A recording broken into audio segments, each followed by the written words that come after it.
qui est lui directeur de société, il garde l'anonymat. Comment un dirigeant peut-il créer un énorme impact et devenir puissant?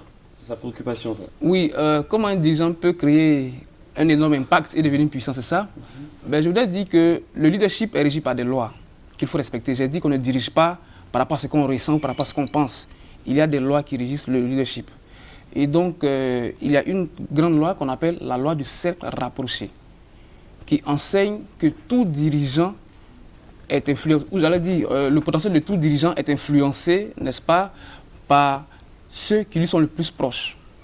Vous comprenez? Donc, si ces gens-là sont forts, il est clair que le dirigeant, le leader, pourra créer un énorme impact. Un impact il faudra choisir son entourage. Voilà. Si ces gens-là sont faibles, ce n'est pas possible.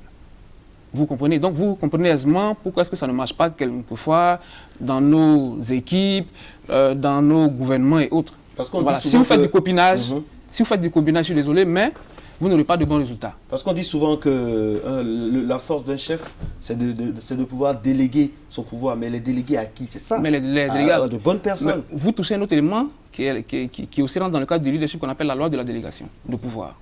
Il faut savoir déléguer son pouvoir, n'est-ce pas, à celui qui a la capacité de faire votre travail. Et le dirigeant, le vrai dirigeant mesure sa compétence lorsqu'il est absent. C'est à ce moment-là qu'il évalue sa compétence. C'est à ce moment. Comment ça? Ça, c'est très intéressant. Oui. On va creuser un peu. Non, je ne vais pas trop en profondeur. Mais en fait, lorsqu'il est absent, vous savez, il faut travailler avec des gens qui sont capables de faire le travail. Les bonnes personnes à la bonne place. Vous comprenez?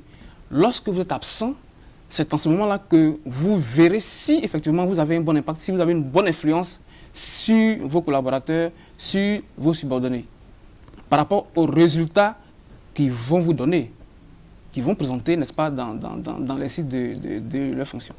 Voilà un peu ce que je veux dire. Donc le dirigeant ne doit pas être chaque fois, j'allais dire, indispensable. Il ne faut pas que tout passe par lui. Voilà. Il ne faut pas qu'il remette tout sur sa personne.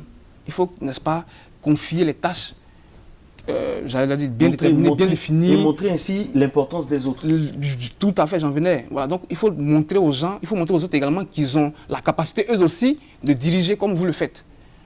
Et qu'ils ne sont pas, j'allais dire, moins intelligents que vous. Voilà. Et c'est en cela que vous aurez, n'est-ce pas, de bons résultats. Un dirigeant doit également savoir, doit connaître la différence entre être efficace et être actif. Et ça, c'est très intéressant. L'efficacité, c'est l'achèvement avec succès de la bonne tâche. Être efficace, c'est faire la bonne chose. Être actif, c'est bien faire une chose. Je vous donne rapidement, j'illustre rapidement pour que vous voyez. C'est très intéressant. Vous sortez le samedi matin, vous allez au sport et vous demandez à votre jeune frère de laver votre voiture. Il laisse la voiture, il essuie le salon, il nettoie les meubles, il rentre dans votre chambre, il fait briller le carreau et vous revenez, toute la maison brille. Vous voyez un peu. Mais vous l'avez demandé de laver la voiture. Voilà, donc rapidement, voilà un peu. Il n'a pas fait la bonne chose, mais il a bien fait une chose. Il a été actif, mais il n'a pas été efficace. Malheureusement, nos dirigeants sont efficaces, disons actifs, mais ne sont pas efficaces. Voilà un peu la différence. Donc, un dirigeant doit être efficace et non actif. Et je pense que cela est très important. Un autre élément, un dirigeant doit réexaminer et réévaluer ses priorités. Donc, il doit aller de priorité en priorité. Cela également est très important. Donc, cela nous ramène à la loi de la priorité. Un dirigeant doit respirer, parler et penser victoire. Cela également est un élément pour qu'un dirigeant devienne très puissant. Voilà, donc, il y a vraiment beaucoup de techniques, enfin, beaucoup de principes. On ne va pas tous les donner. Mais voilà un peu ce qu'on peut dire pour qu'un dirigeant devienne véritablement puissant et qu'il puisse créer un énorme impact.